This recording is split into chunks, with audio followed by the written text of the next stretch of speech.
Dear White Paper, where we erase the mystery behind public relations and paint the value of what it can do for your business, brand, career, community, and everyday life. Join us as we have some real talk discussions about hottest trends in news, media, and culture, as well as help small businesses and entrepreneurs with strategies and tips. Hello, everyone. Welcome to Dear White Paper. I am your host, Lenitra King, owner of Indicator PR, Indicator LLC, and you can follow us on Instagram and on Facebook at Indicator PR. And I have my lovely co-host here with me. To the right of me, I have Renia Jameson. Hey, good morning, good evening, or good afternoon. This is Renia Jameson. I hail to you from Columbia, South Carolina. I'm the proud owner of Purpose Promotions. You can visit me at purposepromotions.net or on my favorite social media platform, Instagram at Renia KJ. And then we have Victoria Ray Moore. Hey y'all, I am Victoria Ray, owner of Victoria Ray Public Relations. I'm passionate about brands making positive impact in beauty, art, culture, and hospitality. You can follow me on Instagram at Charleston PR Girl.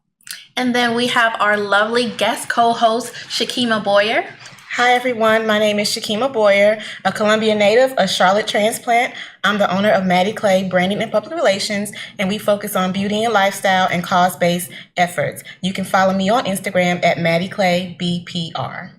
Thank you so much, ladies. We are going to start with our first segment, Hot Off the Press, where we educate and entertain you through news, media, and culture. Are you ready, ladies? Oh, yes. Okay, so our first topic here, Victoria, what do we have? Okay, so this is an interesting one. Wells Fargo has been in the news for a number of things recently. Too many, right? Yeah. And we're going to focus just on one today. They had an incident back in November of 2017. A woman in her 70s, I believe Miss Carol was about 78 years old, came into Wells Fargo. She had a check. She had two forms of ID. She attempted to cash the check, and the teller told her to have a seat with no real indication given as to why. She just asked her to have a seat. And then one way or another, the teller announced, hey, I just called the police. I want to know, where do you get your money from? So, I'm not really there. This story had a lot of kind of mystery to the why. Why did it even happen in the first place? Right. I dug a little deeper into the story and found out that the check was for like $140. Wow. It's like a $140 check. And when the police came, they did verify, no, this is her actual ID card. Wow. So we do know that. Again, this part of the publicity around this issue was race relations. And again, I don't think that the cause was identified as to why the teller decided to call the police in the first place. So now here we are in July, and technically it's August now, but in July it was announced that customer ended up filing a lawsuit against the bank for this situation. So I guess the question is, when you're dealing with a crisis, especially something around a sensitive topic like race relations, is there kind of a protocol for how we handle situations like that? Is there something that's universally accepted as a good job? Man, what a good question, Victoria. I know. That's what I'm thinking. I'm thinking kind of in between on this one. This is my in between right here. This is my in between. This story kind of hit home for me because I have grandparents who are in their 80s, and I just couldn't imagine what I would feel like if someone called me and said, hey, they're calling the police because your grandfather went into the bank and they wouldn't let him cash a check. But a couple of things about this story, when I looked at it, they said that when she called the corporate office, they said this branch has a history of treating people of color unfairly. Wow. So if this has been a documented situation, Wells Fargo, shame on you. What are you going to do about this branch? And what are you going to do to make sure that in affluent areas or in any area in general that you have a diverse staff that can be able to assist your customers and address your customers in a way that's professional at all times. This lady went in to cash a check and they called the police for what? Right. It was two forms of ID. Right. And they only require one was a passport. Yeah. Wow. I mean, Wells Fargo has been in the heat a lot. Yeah. Wells Fargo, you have to get it together. Immediately. Immediately. And the thing is, okay, to answer your question, when it comes to crisis communications, well, first, what I want to say is that from looking into the story, she didn't get an apology whatsoever. So number one, she needs an apology. Personally, I would say for either the CEO or someone who is a spokesperson for Wells Fargo, for her to get some type of personal apology. Secondly, they need to be direct. They need to be upfront, open, and transparent with any crisis situation. And then I think since this has been a repetitive issue here for Wells Fargo, they need to show her the steps of action that they're going to take, update her on those steps of action. And then I think they should, get involved in organizations who stand against discrimination and possibly, sponsor an event for them, or just show that they are working on it as a whole. That they need to stand up against discrimination, because this shouldn't be something that's repetitive whatsoever. So they need to really show the community that they're taking a stance against discrimination. Well, and I think I'd add that, there has to be, for Wells Fargo to demonstrate that their brand is a strong enough brand that I should bring my money and do business with them and others, they have to distinguish themselves that this is not okay. Right. It's so disturbing hearing you share the details of that. I was so caught up in, like you said, this could be a grandmother of mine or grandfather or someone that I care about who's worked all their lives and should not at this point have their dignity taken away in such a way as that. It's just disturbing. And so I would hope that from a PR perspective, again, they've got a lot of issues, but that they make a clear cut distinction that this is not who we are. Exactly. This is not what we're about. And we're going to lay down the law and make sure that we transform situations in that branch and make a clear cut message to the world that this is not okay with our brand. Yes. I think that is what's so important. And again, we're months later, but it's never too late to stop and bring the attention. I think in full transparency, just be honest and put it out there. And I know that sometimes when you've got a lawsuit in the picture, it gets to a point where you can't get too deep into things, but an apology and some clear-cut distinctions on what we're doing differently now definitely need to be outlined. Yeah, I think that those are fantastic points. I think noting on the patterns really means that Wells Fargo corporate needs to go internally and figure out where they're missing the mark, because it trickles down from leadership. Definitely. Having a diverse leadership and diverse staff will absolutely, that's something that seems like an obvious proactive step. I think taking ownership and being transparent and offering a public apology of some sort, acknowledging that the situation was wrong. Again, the city, this was in Fort Lauderdale, Florida. So I don't know how large of a market that Wells Fargo thinks that is, but the fact is this issue and issues like this are going on all over the country. So to take this and reposition the brand, to make a distinction between the brand as a whole and the individual who was kind of the forefront of the situation, I think that's an awesome point. And then utilizing this mistake, this awful blemish, and taking it as an opportunity to reposition themselves as someone who is on the forefront of avoiding situations like this in the future. I really think that's the best you can do. Whether or not it's going to be forgotten. I mean, this is a delicate time. Definitely. Yeah, it's a delicate time. So they should probably call all of us. They should probably have people who look like us contributing to this conversation. Definitely. And maybe they do, but it would be nice for us to kind of see them take this as an opportunity to come back publicly and denounce any type of discrimination like that. Right. Absolutely. Absolutely. So our next topic, so singer Ciara, she launched her new single called Level Up. And the way that she launched it was doing a challenge with her audience for them to show how show their dance moves off for Level Up, and then also to take it a step further to share how they are leveling up in their life. So she shared how she levels up in her life, and she wanted others to share how they're leveling up in their lives. So my question to you guys is, do you think challenges are a great way to connect and interact with your audience for engagement? Yeah. This is a definite yes for me. Big time. What do you think, Rania? Oh, definitely. I think about all the crazes that go on. What was it? The water challenge when that was ice bucket. Thank you, the ice bucket challenge. Right. And and I think after a while we kind of got confused as to what that was really about. Right. That is true. But anything that, again, you can, if there's a way to ignite and allow people to engage with your brand, and then that something become viral. That is PR gold, right? If you can get people to enjoy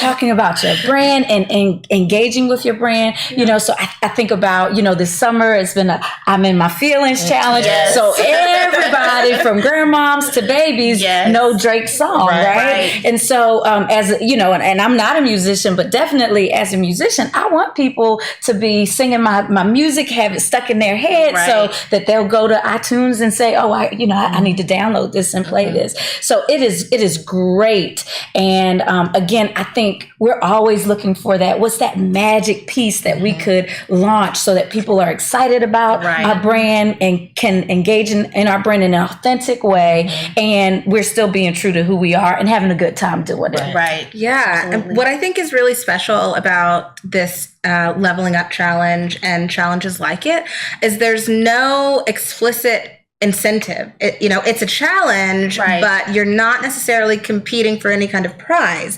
It's an opportunity to participate.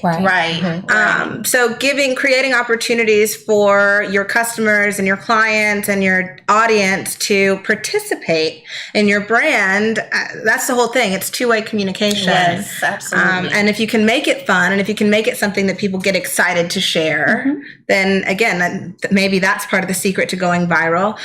There are things you can do as a small business owner within the community. The challenges don't have to be digital. You can give a strong call to action every time an individual comes into your place of business. I challenge you to give me a rating on Facebook. So I think it's just about that spirit of, making someone excited to do something that gets them engaged and involved in whatever it is that you're bringing into the marketplace. Right. I definitely agree. And let's just be honest, like Sierra is #goals all around. Yes. People are always asking, what prayer did she pray? They want to know what she's doing.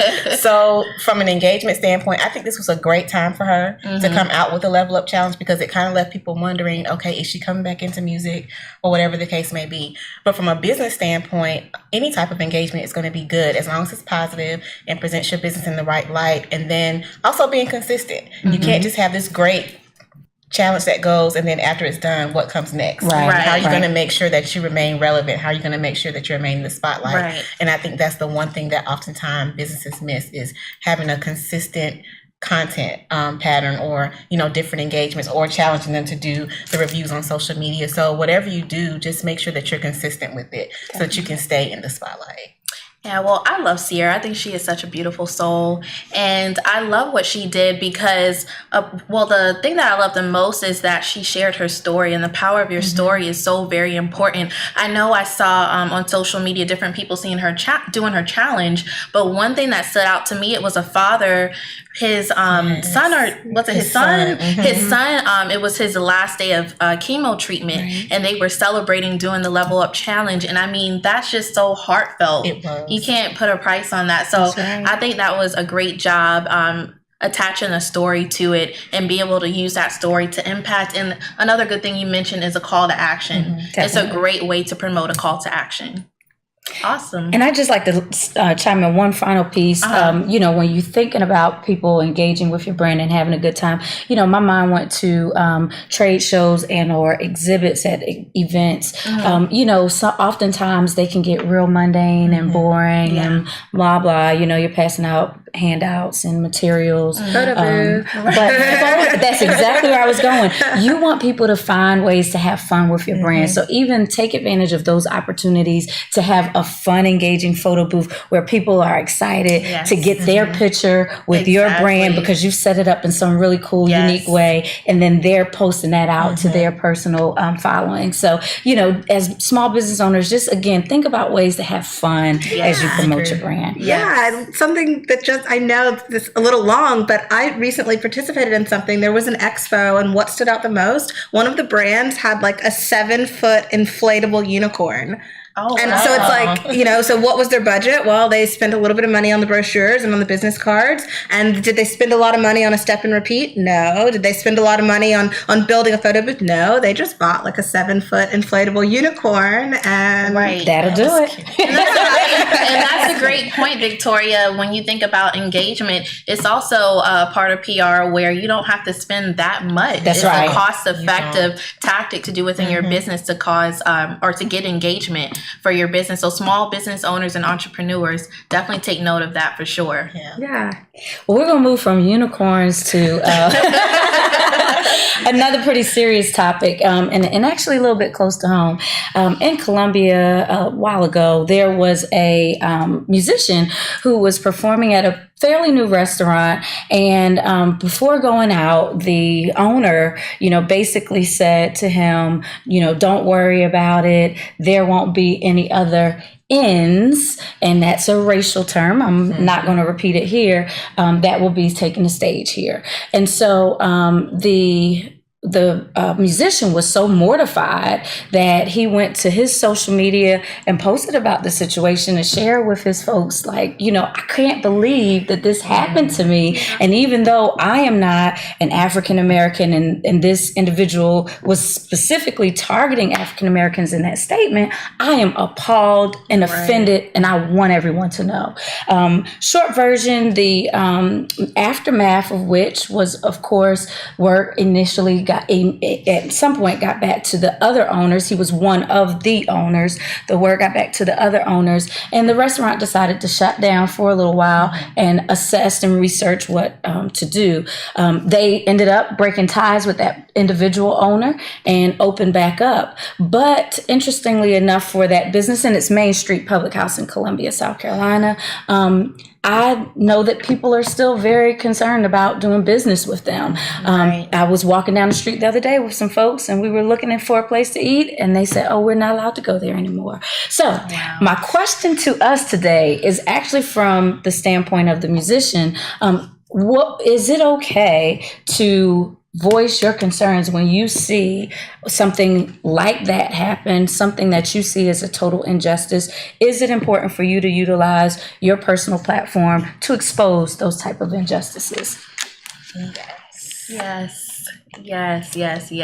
Kudos. Right. I'm gonna answer the question delicately, because I think, yes, if you feel moved to draw attention to something wrong going on, then you should absolutely do it. Are you obligated to? Do you have to? No. And I think that people deal with that kind of moral compass every day. Right. So I do appreciate the fearlessness of going and sharing an experience. And I think it's delicate when we take to social media. On the one end, it creates automatic transparency for the person in the wrong. Right. You can't run away from it. Right. I think where it becomes delicate, and as a practitioner, I'm thinking of it from a lot of angles. It's when, now that you've put this in a public space, you open it up for everyone to chime in. Right. So I saw a similar business in Charleston deal with a situation where there was some questionable behavior on behalf of the doorman at an establishment. And it went to social media, and within a day, there were hundreds of comments echoing this sentiment that were taking the rating of this establishment from a 5-star to a 1-star. Wow. But if you dug through and you read the comments, you found some of those people were coming in, rating a 1-star, and then writing, "I've never been here and I'll never go." So where it becomes delicate, yes, absolutely. If something is wrong, we shouldn't be ashamed to share that. Right. And where it becomes delicate is just how the rest of the public responds and how the business responds as well. But absolutely, I think, from a moral standpoint, if you see something, they say it on the airplanes, if you see something, say something. Right. And I think that's the only way to move toward progress. And it's scary. And if I were speaking on behalf of the business, that'd be a whole nother can of worms. Right. Yeah. But to the open client, to the open musician, for your willingness to no longer associate with that venue, I think that's great. Thank you for that. You're right. It's a touchy subject because as a business owner, a brand owner, in your voicing your concern or opinion about something, you also have to wonder about the backlash that you're going to receive on your own end. But what I think is important for this is that the musician also had a man of color in his band. Right. So for him not to say anything, it would have almost been like, are you accepting what took place? That's right. Even though you voiced your opinion at the time of the incident. Right. So I think for him, it was, okay, am I going to say something, or I'm just going to let it slide and let him know that I addressed it, or am I going to bring it out in the open to let people know this is how you think? Because one thing is for sure, in the story they said that one of the other workers or friends said he's drunk. It's no big deal. Right. But to his point, being drunk doesn't make you a racist. Right. Being racist makes you a racist. Right. And so if we're in business, we have to own that however we feel or our beliefs, or at some point it's going to come back, and people are not going to support you because of whatever reason. But the people who choose to support you are still going to support you and give you business. So from the musician, I still say hats off to him for bringing it to life. Yeah, definitely hats off to the musician for sure. I personally think as a brand and as a business owner that you have a commitment to your community and speaking up on injustices. And I think that's what the musician did. And I pride him on that, because think about the Me Too movement, the whole Me Too movement, and how Oprah was sharing her story. Terry Crews was sharing his story, and it really brought light to a situation, and they stood up for what they believed for. And I think that's what the musician did. And hats off to him, just like you said. Definitely. All right. Well, great discussion, ladies. Yes. Thank you to everyone who tuned in and watched our first segment. And we will be back for our second segment, CPR.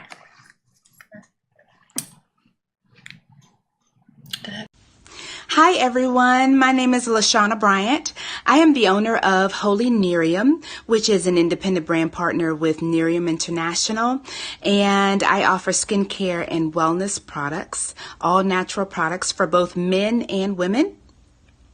And what I am facing, the challenge that I'm facing right now is the fact that I am a new business owner and I still work full time. I'm married and I have 4 children.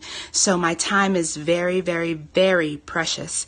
And so my question would be, what would be the best way to get my name and my brand out there, the most cost-effective as well as time-effective way to get my business out there? Because, of course, my goal is for this to become my full-time source of income. And so I'm just always looking for creative ways to get my name and my brand out there. And so that's my question for you. Thank you. Welcome, everyone. Welcome back to Dear White Paper, to our second segment, CPR, where we help small businesses and entrepreneurs with challenges they are facing in their business. LaShawna, thank you so much for submitting your video. And what I would suggest to you, since you have wellness and beauty products and you're looking for a cost-effective and time-effective way to put your business out there, I would encourage you to participate in vendor opportunities for events, even sponsorships. There are a lot of different events who are specifically looking for beauty and wellness sponsorships where you can put your products in swag bags. It's a great way to get exposure with a number of people at the same time. And if your product speaks for itself and they get to try out the product, then that's a really cost effective and time effective way to get your name out there and your business out there. And I just chime in that it sounds like it's very important that your brand be working when you are as well.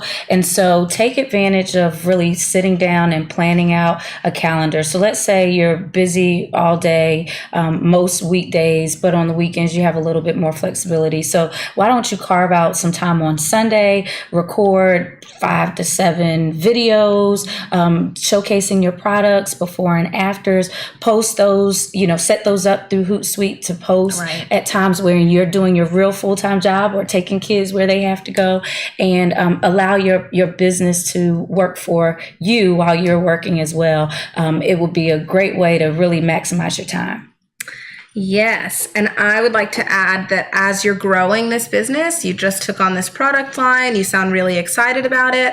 I'd say set up some goals and put some measurement metrics in place, because when you're growing a brand, there are different ways to measure the growth and the brand awareness.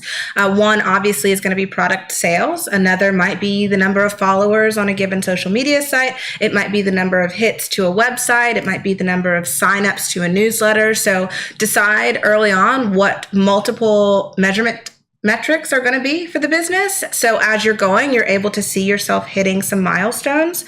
I think that's really important. Also, I'm just going to say this, and some PR people might be mad at me for saying this, but I might encourage you to put a little bit of money behind boosting your post on social media. Definitely. What's wrong with that? Okay. Money well spent. It's a new day. It's a new day. And it doesn't have to cost much. Again, it's not something you have to do forever and ever, but you can measure really early on, kind of putting a really intentional image with a really intentional caption, call to action, sign up, click over to my website. I'll send you a free sample, whatever it is, and grow your audience a little bit so that you start to have interested people to interact with about your product line. So set up some measurements and boost your post. Absolutely. And I'm going to say what they all said. And in addition, when it comes to content and the Facebook ads, you can also research people who are bloggers or celebrities or influencers and reach out to them and offer to send them a sample of the product that they can try out. That'll give them the opportunity to review the product and they can post about it. And of course, it'll then bring people back to your website or your Instagram or your Facebook page. And it'll also give you the opportunity to start building up your media placement so that once you grow to the size where you can afford and definitely need a publicist, there's already a foundation that you already have built from what you've already done. Absolutely. Definitely. Well, LaShawna, thank you once again for submitting your video. I hope our suggestions really help you, and we would love to hear back from you as well. And that is going to be it for us today. Thank you so much for tuning in to Dear White Paper. Thank you. Thank you for watching Dear White Paper. Learn something new? Connect with us on Facebook and Instagram at Dear White Paper. Want to submit a video for our CPR segment? Email us at dearwhitepaper@gmail.com. Join us in 2 weeks for another episode.